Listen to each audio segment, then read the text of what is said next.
Abra sua Bíblia em Colossenses, no capítulo 1. Verso 3 em diante, diz assim: sempre agradecemos a Deus, o Pai de nosso Senhor Jesus. Quando oramos por vocês, pois temos ouvido falar da fé que vocês têm em Cristo Jesus e do amor que têm por todos os santos, por causa da esperança que lhes está reservada nos céus, a respeito da qual ouviram por meio da palavra da verdade, o Evangelho, que chegou até vocês. Por todo o mundo, este Evangelho vai frutificando, crescendo, como também ocorre entre vocês, desde o dia que o ouviram e entenderam a graça de Deus em toda a sua verdade. Vocês, no verso 7, vocês o aprenderam de Epáfras, nosso amado cooperador, fiel ministro de Cristo para convosco, que também nos falou do amor de vocês, do amor que vocês têm no Espírito. Verso 9, por essa razão, desde o dia que o ouvimos, não deixamos de orar por vocês, de pedir que sejam cheios do pleno conhecimento da vontade de Deus, com toda a sabedoria e entendimento espiritual.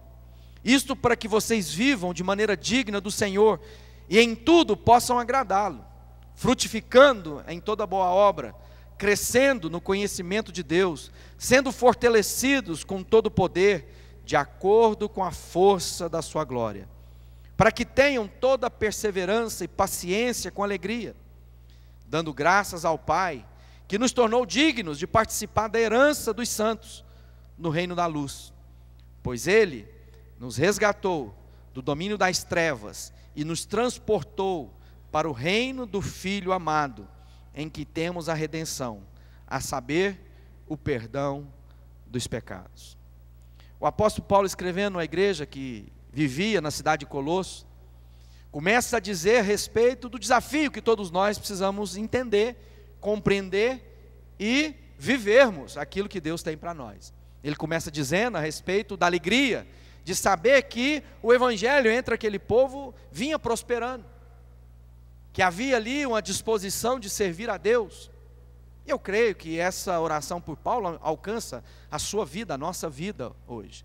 Creio que o Evangelho tem prosperado no nosso meio. Creio que a nossa nação tem prosperado em muito no Evangelho. As estatísticas, as pesquisas mostram que até 2020 há um crescimento de chegar a 50% da população brasileira.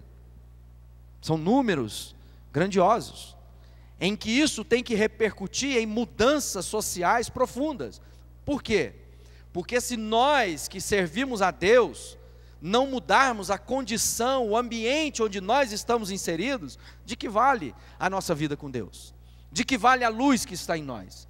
Se a minha vida não provocar uma mudança estrutural no ambiente de trabalho em que eu estou, se a minha vida não provocar uma mudança cultural dentro da minha família, falando de dignidade, integridade, falando do próximo, se a nossa vida não começar a falar a respeito do repartir, muito mais do que a juntar. Semana passada o Davi estava falando que hoje no Brasil, cerca de cada 10 minutos, um novo milionário é feito. E aí eu me lembrei de um filme, um filme de um traficante, alguém disse para ele: eu vou ganhar o meu primeiro $1 milhão. Ele diz: eu estou doido para torrar o meu primeiro $1 milhão. Será que nós estamos prontos para doar o nosso primeiro $1 milhão? Ou nós estamos mais ocupados em apenas a ganhar e a juntar os nossos milhões? Porque muitas vezes a nossa oferta, o nosso repartir, não tem sido revelado na mesma velocidade do nosso ajuntar. E aí nós temos muitas desculpas a respeito disso. Às vezes nós somos tentados a não ser fiéis na porção que Deus colocou na minha vida e na sua vida.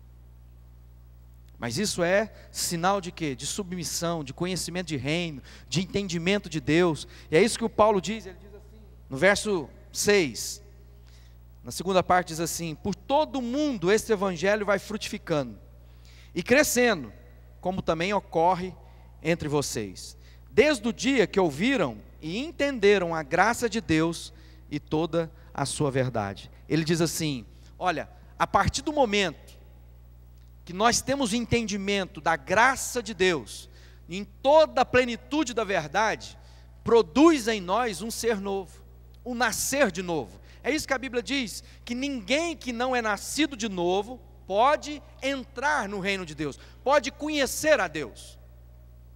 Então, amado, quando o evangelho entra na minha vida e eu percebo a graça, sabe o que significa a graça? Significa que havia um débito, o homem estava atolado em dívidas, uma dívida que ele não seria capaz de saldar com a sua própria existência. A Bíblia diz que nós estamos condenados à morte, porque nós nascemos em pecado vivemos. E não é um pecado de apenas ter feito coisas erradas na minha vida, é um pecado que vem a respeito da geração, onde o homem se rebelou contra Deus.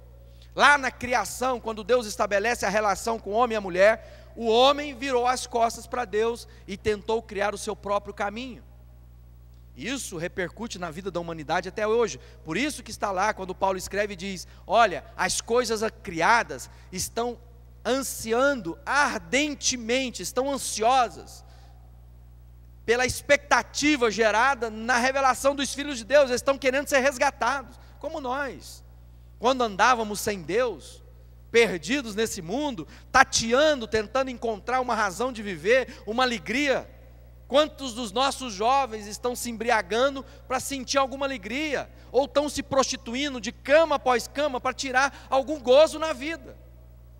Sabe o que significa isso? Desespero por encontrar algo que vale a pena viver. Gente que está se drogando, imaginando que essa onda vai produzir a alegria que ele deseja na vida dele. Ou pessoas que estão embriagadas pela capacidade de gerar recurso, por ter dinheiro, gente apaixonada de dinheiro ao ponto de pegar dinheiro e cheirar. Eu conheço gente assim. Imaginando que isso vai ser capaz. E aí, diante de alguns desafios da vida, percebe que o dinheiro não compra.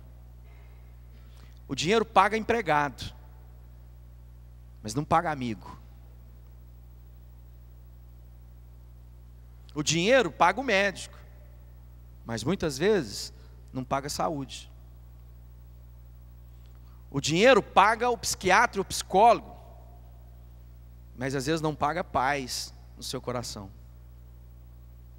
E esse desespero de alma, diz a palavra de Deus, que o povo está esperando a boa notícia, para mudar, para revelar novo, para perceber. E muita gente que recebeu essa notícia e hoje vive entre nós, continua com a vida de mesmice, gente cabisbaixa, gente que não reflete Cristo, não tem brilho, gente que está precisando de vício, que os olhos não brilham mais. Sabe por quê, amado? Porque foram se enclausurando, voltados para si mesmo. Não percebe que o evangelho vai gerar vida, vai gerar alegria, produzir quando há frutificação. Porque é isso que a Bíblia diz, o João escrevendo, ele fala o quê? Deus é glorificado quando vocês dão frutos.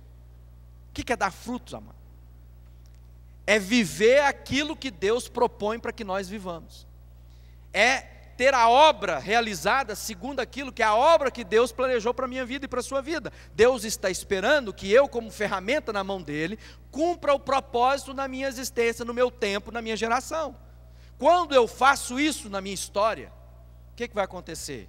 Deus é glorificado, como muitas vezes foi glorificado por uma mãe que disse: eu não tenho mais nada que eu preciso na minha vida, porque eu tenho um par de sapato, um copo de leite, um médico me atendeu e um remédio que estou levando para casa. Obrigado, Deus seja louvado. E muitas vezes nós estamos lá diante da nossa sapateira, com tantas escolhas, mas há tanta angústia de alma que a gente acha que todas aquelas que tem não serão suficientes para gerar a alegria da noite que a gente imagina. E tem muita gente depressiva que diz: eu não vou sair porque eu não tenho um novo, porque esse eu usei ontem.